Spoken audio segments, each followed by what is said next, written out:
BA part 1 लोक प्रशासन paper number 2 भारतीय प्रशासन। हम अपने पिछले लेसन में राष्ट्रपति के बारे में पढ़ रहे थे। हमने अपनी चर्चा में राष्ट्रपति के निर्वाचन के लिए योग्यता को समझा, उनका कार्यकाल, वेतन एवं भत्ते के बारे में चर्चा करी। आज हम उनकी महाभियोग की प्रक्रिया जो राष्ट्रपति को कार्यमुक्त करने के लिए की जा सकती है उसके बारे में प्रावधान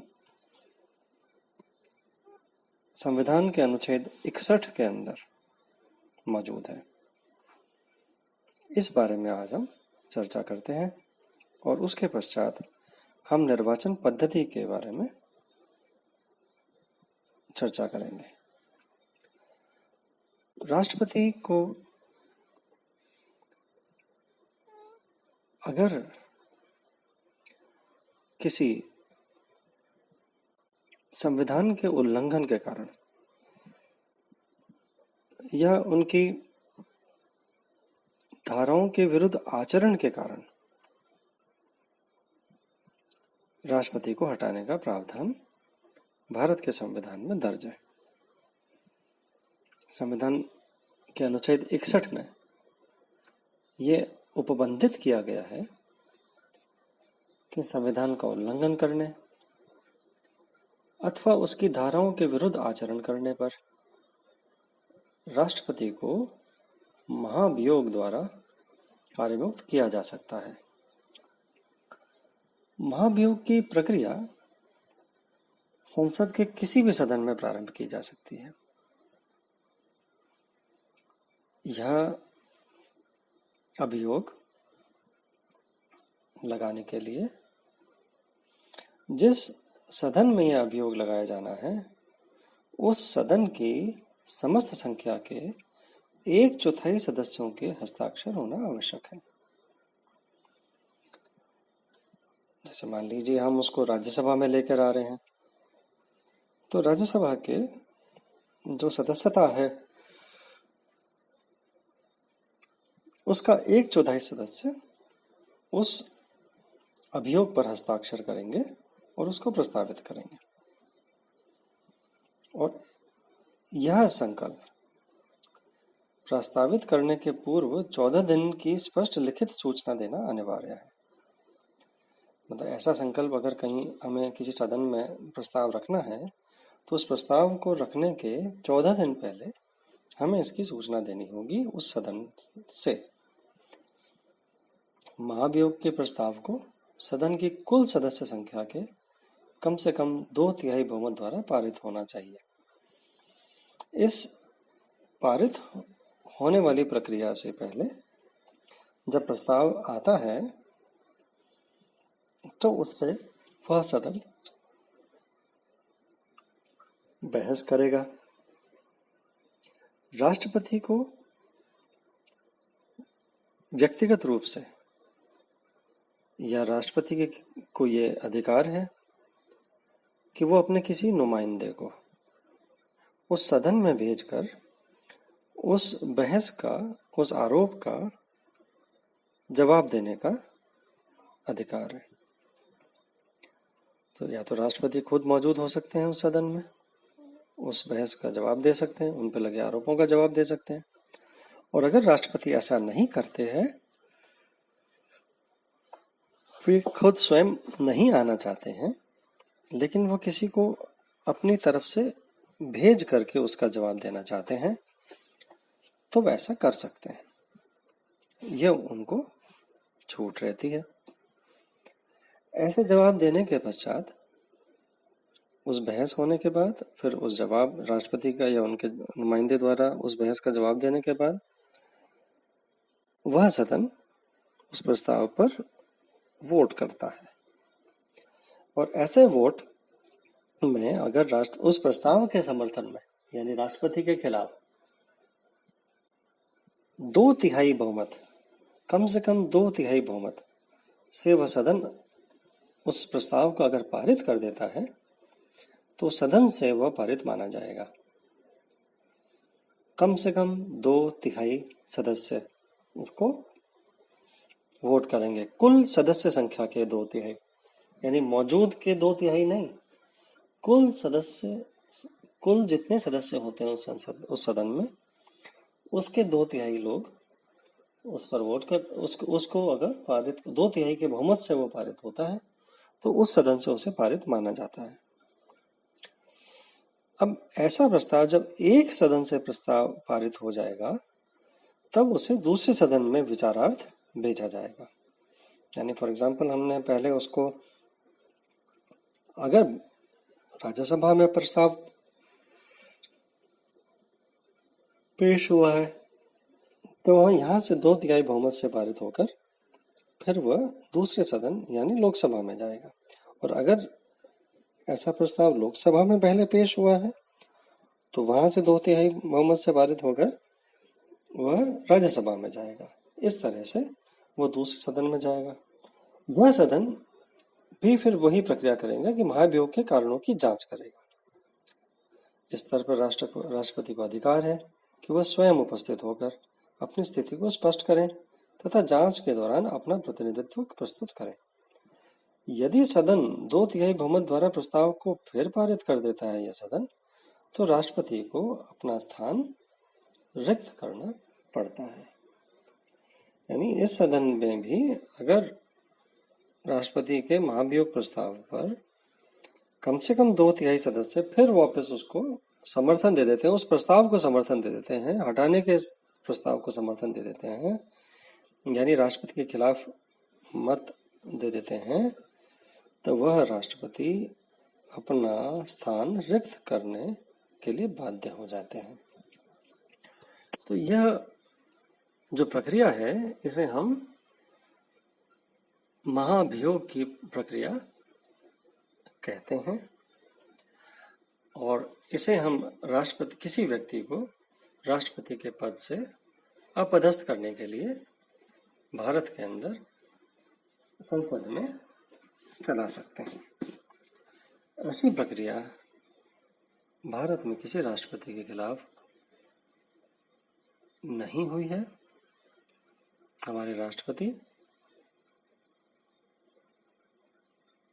कभी किसी महाभियोग को से हटाए नहीं गए हैं।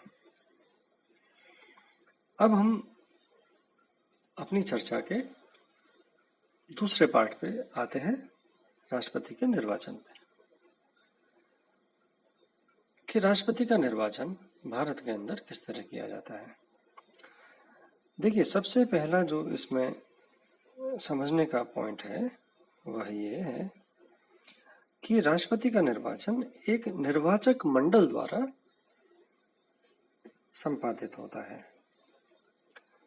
यानी इसमें कुछ लोग शामिल हैं। वो लोग कौन हैं?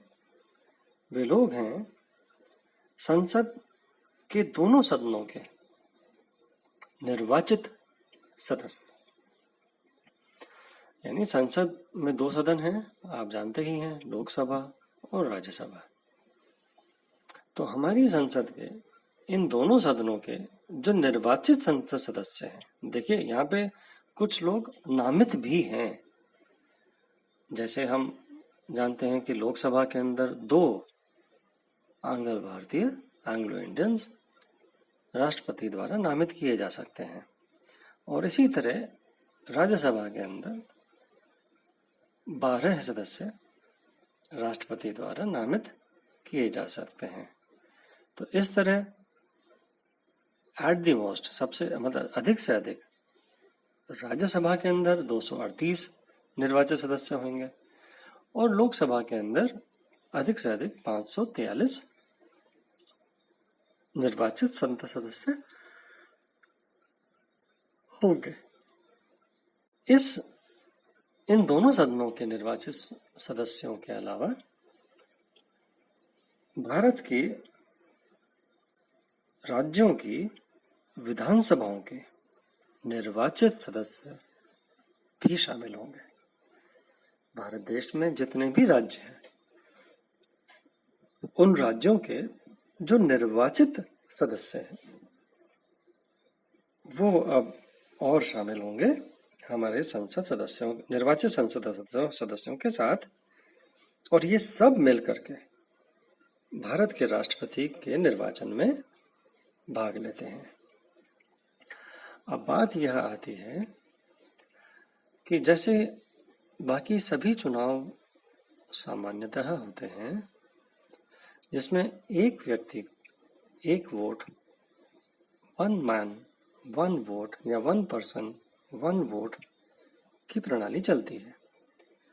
जिसमें मान लीजिए आप एक वोटर हैं, तो आप जब जाके मत अपना देंगे तो आपके पास कितने मत हैं? एक मत है। आप अपना एक मत दे सकते हैं।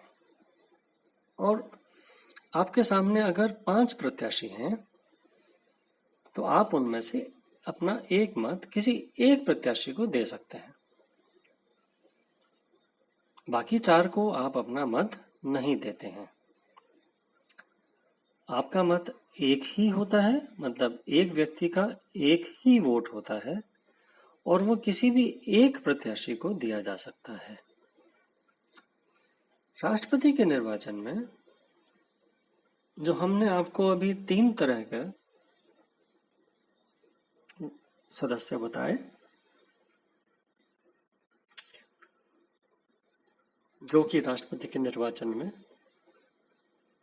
मत अधिकार का प्रयोग करेंगे, आपको ध्यान होगा लोकसभा के निर्वाचित सदस्य, राज्यसभा के निर्वाचित सदस्य एवं राज्यों की विधानसभाओं के निर्वाचित सदस्य।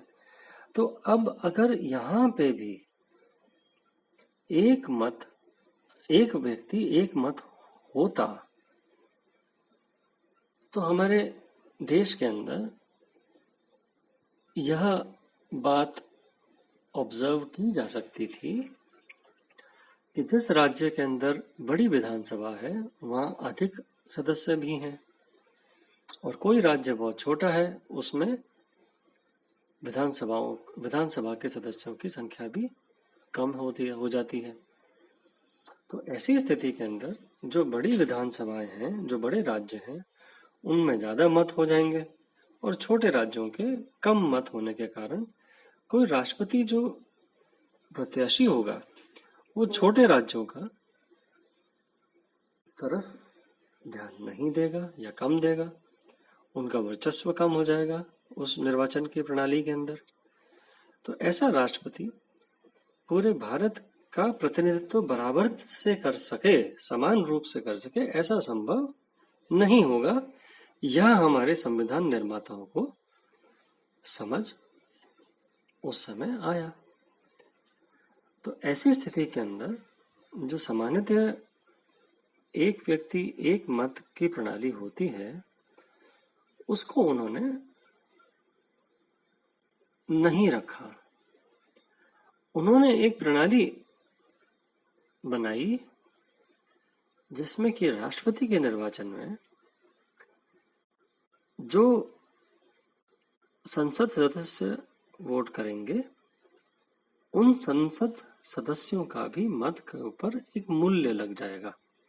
मूल्य यानी उसकी एक वैल्यू होगी, यानी वो एक वोट नहीं होगा, एक व्यक्ति एक वोट नहीं होगा, उस एक व्यक्ति के एक वोट के अंदर कुछ मूल्य होंगे, कई सारे मत उसमें होंगे। और इसी तरह राज्य की विधानसभाओं के अंदर भी जो सदस्य हैं उनके मत में भी एक मूल्य निर्धारित किया जाएगा। और जब वो कोई व्यक्ति जाके अपना मत देगा तो वो उस मूल्य के बराबर माना जाएगा। जैसे मान लीजिए किसी एक व्यक्ति का जो मत है, संसद सदस्य का एक व्यक्ति का जो वोट है उसका मूल्य 40 मतों के होगा, तो वो जब जाके अपना मत का प्रयोग करेगा तो वो 40 मत गिनने में आएंगे, मतलब उसे 40 का मूल्य उसके मत में लगेगा। और किसी विधानसभा सदस्य का हो सकता है मतों का मूल्य 35 आता हो, या 45 आता हो, तो उसके सदस्य का मूल्य, जब वो वोट देगा तो उसका 35 या 45 की गणना होगी। तो ये जो मतों के ऊपर मूल्य का निर्धारण है कि कौन सा सदस्य का मत का मूल्य क्या होगा, इसको निर्धारित करने के लिए हमारे संविधान के अंदर एक फॉर्मूला का प्रावधान किया गया। निर्माताओं ने, संविधान के निर्माताओं ने यह निर्वाचन के लिए एक फॉर्मूला सजेस्ट किया जो आज तक चला आ रहा है। इस फॉर्मूले के तहत पहले विधानसभाओं के सदस्यों का मूल्य निर्धारण किया जाता है। अब यह विधानसभा के सदस्यों का मूल्य इस तरह निर्धारित होता है कि किसी एक राज्य की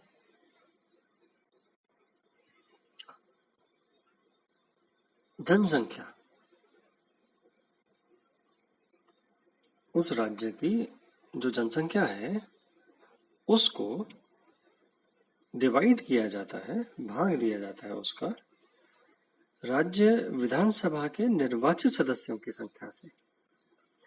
यानी देखिए, जैसे हम राजस्थान में हैं अभी, तो राजस्थान के अंदर मान लीजिए जनसंख्या, कुल जनसंख्या आज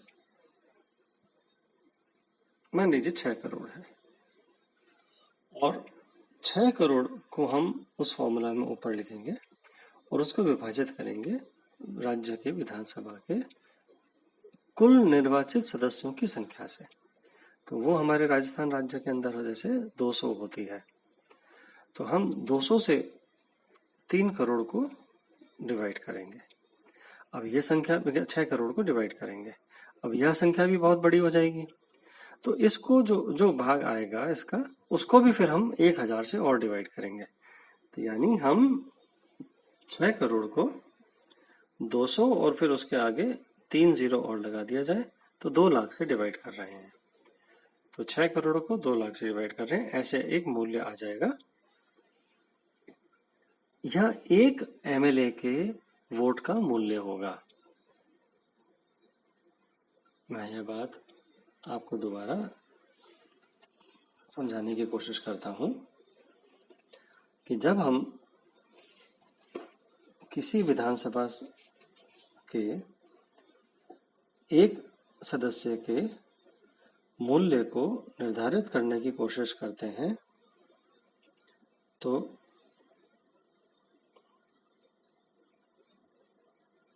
हम उस फॉर्मूले में राज्य की विधानसभा ने राज्य की कुल जनसंख्या को राज्य की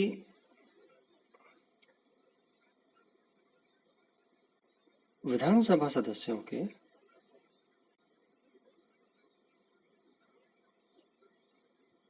जो निर्वाचित सदस्यों की संख्या है उससे डिवाइड करते हैं। तो जैसे मान लीजिए राजस्थान राज्य की 6 करोड़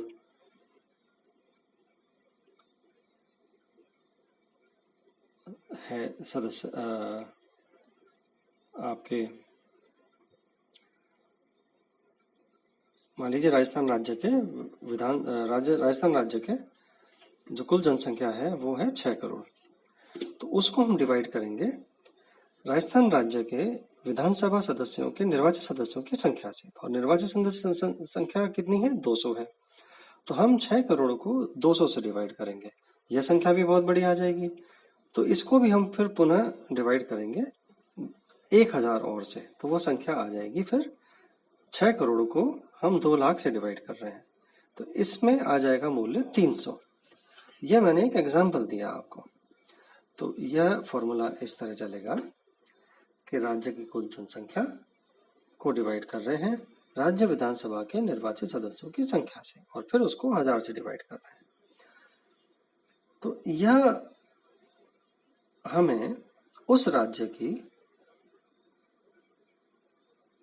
एमएलए की, एक लेजिस्लेटिव असेंबली के मेंबर की, एक विधानसभा सदस्य के राष्ट्रपति को के निर्वाचन में डालने वाले मत के ऊपर जो मूल्य है उसका निर्धारण इस फॉर्मूले से किया जाता है। अगली चर्चा में हम संसद सदस्य के मत का मूल्य कैसे गणना की जाती है इस पर चर्चा करेंगे। धन्यवाद।